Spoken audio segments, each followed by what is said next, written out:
The Book of Boba Fett, Episode 4. Hello everyone, I'm Joe Squared and welcome back. Another week, another Boba Fett episode. Let's get right into it. So the first half of the episode is spent in a flashback sequence, as we're used to. You know, you're going to get it at least in some point in the episode, and it was a bit of a 50-50 split today, which was nice. The balance felt very good. But either way, the flashback sequence, obviously carrying straight on. Boba kind of wants revenge and whatnot, but he's in the desert, he's with the Bantha, and then suddenly he sees a flare in the sky. Now, if I had not been rewatching Mandalorian recently, the cat just sneezed. If I hadn't been rewatching Mandalorian recently, then I wouldn't have understood this reference from the start. But because I rewatched it, refreshed my memory a bit, I just literally watched the episode where Mandalorian is hunting down Fennec Shand and he's shooting flares in the sky in order to blind her sniper sights so that she can't stop him getting to her. So Boba sees this, he approaches and he finds Fennec. Now Fennec has been shot not by Mando of course, but by the guy he had teamed up with, not knowing that that guy was a dickhead. So Boba, decides to save her. She has a bad gut wound from the blaster shot. It's very, very deadly. She's as good as dead without any help. So Boba takes her to sort of a workshop, a techie workshop where humans can get some robotic and electronic modifications, whether it be for personal gain or for health reasons. Now it was a really cool sort of montagey compilation thing, as this guy is just saving her. He installs parts and he's replacing all her gut with just electronics and robotic parts and stuff in order to keep her alive and make her more badass. I didn't actually realize she had the metal innards. I'm not sure if we ever knew about that in The Mandalorian, if that was ever mentioned or shown, but yeah, dope. Really cool scene to see that happen. This is then followed by Boba and Fennec getting to know each other, and that was just really cool. They're just by the campfire.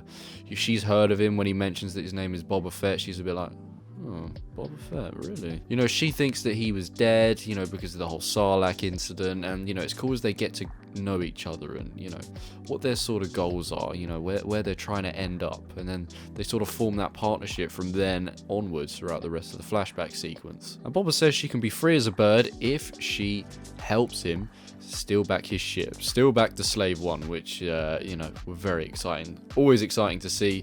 One of my favorite ships in Star Wars. So yeah, they kind of pull off a cheeky little heist, sneaking into Jabba's palace when it's still under the rule of Bib Fortuna. But we don't see him, but we know he's obviously in charge at the time. But yes, they go inside, steal Slave One, and there is a great scene. I mean, the whole thing is great for action, but there's a great bit of humor in there when they go into the kitchen and there's this droid. It's like a sushi droid. It's got all these knives. It's got 4 or 6 arms, and it's cutting up all the the food and stuff, chefing it up, and then they come in and the chef droid is like, oh hell no, I'm about to fight these fools, and it basically turns into General Grievous. It's holding all these knives and then the arms start spinning around. I was like, that's just, it's funny. That's good humor because it's Star Wars humor. It's not it doesn't feel like out of place humor. That was just great. And yeah, the whole action sequence, the fights, the lasers, everyone kicking each other's ass, getting in the ship. Really cool to see. Now, once he does have his ship back, he wants to search for his armor, which he believes is in the Sarlacc pit. But we know from episode 1 in the first flashback that the Jawas, I think it was the Jawas, actually stole his armor when he crawled out of there. So his armor isn't in there. He doesn't know that though. So he goes looking. He gets pretty close to the Sarlacc pit and it does actually get its old meat hooks a hold of the ship. But Fennec is very, very quick, of course, to drop the old seismic charge, which is the best explosive in any movie or TV show ever. Makes the best noise ever. The whole silent and then boom, just so dope. So that was really cool. I don't know if they killed the Sarlacc. I don't know if it's really hard to kill, but they definitely fucked it up. They chopped off some of its tentacles and stuff, so maybe they've actually killed the Sarlacc bit. And we sort of learn from this little segment that all the burns on Boba are obviously acid burns from the Sarlacc pit, and his armor, because it is Beskar, like the Mandalorians, is actually the thing that saved him. He would be a dead man because of the stomach acid. It would have ruined him. But that's why he has the Bacta tank. It's long-term burns that he's constantly recovering from, and that's why he's kind of looking healthier and healthier in the the present day scenes compared to the flashbacks where his skin is very, very damaged from the acid. I mean, that was it for that whole segment, for that whole flashback segment, but it was really well done. You know, the amount that they seem to do in that 20-minute segment, building a relationship between Boba and Fennec, and, you know, getting so much done, achieving so much in 20 minutes, just shows how good the writing, directing, and pacing is. The fact that they managed to get so much done in 20 minutes, it felt like that whole segment could have been like 40 minutes. But they execute it perfectly, so that was great. And obviously back in the present, Boba is attempting, you know, he knows his beef is with the Pikes now, so he's actually attempting to sort of get all the families of Mos Espa, like the big mob sort of families, on his side so that they don't side with the Pikes, and, you know, just show some loyalty to him, because he's afraid that the Pikes are trying to take over Tatooine so they can do their sort of spice trading, and he thinks they're going to run the planet and possibly start a war, and he does feel like a war is coming regardless because he needs to stop them. And on top of recruiting these families, or, you know, getting them on his side, he also gets Chrysantan, who, you know, causes some trouble in a bar because he's just angry. He's got a lot of built-up rage, and he does the thing that we've heard Wookiees do and that we saw Chewbacca do on Lego Star Wars, which is rip the arms off of someone. Now, he did one arm because someone tried to persuade him not to, but he just picks him up, and when he had a grip on both the arms, I was like, oh my god, he is gonna do it.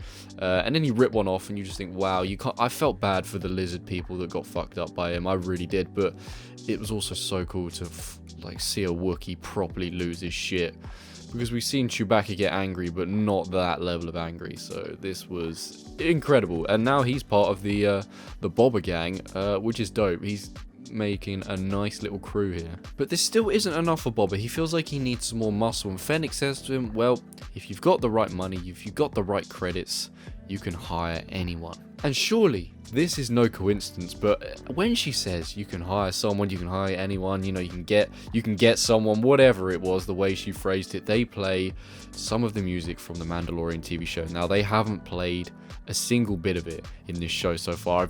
I've kept my ears pricked. I haven't noticed a single bit of like proper Mandalorian theme tune. They played a bit when she said that, and I'm thinking, alright, so they're going to hire Mandalorian. They're going to bring him back. He ain't doing anything. He's currently not got Grogu with him, so they're going to bring him back.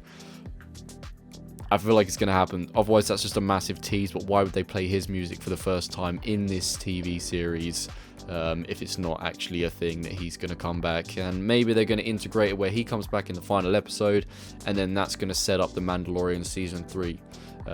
Who knows? I'm just, you know, what's the word? I'm just speculating at this stage, but either way, it looks like we might get a little Mando appearance in the Book of Boba Fett. This was a great episode. It's my favorite so far. It's a great balance of flashbacks and presence, great writing, great direction, great music, great everything, great action, great humor.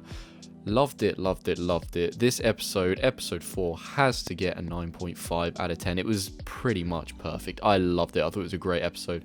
And yeah, until next week, I'm so excited for more of this show. It is really surprising me how good it is, how it's standing on its own, how it's being a really good thing. And, you know, it's really at the level of The Mandalorian. It's definitely close, very, very close, if not level. It's doing a spectacular job. And, you know, thank you, Jon Favreau and Dave Filoni. They're absolutely killing it. And until next week, I will see you then. Please let me know what you thought about it if you've seen it. I've been Joe Squared. Thank you for watching. I'll see you in the next one. Bye-bye.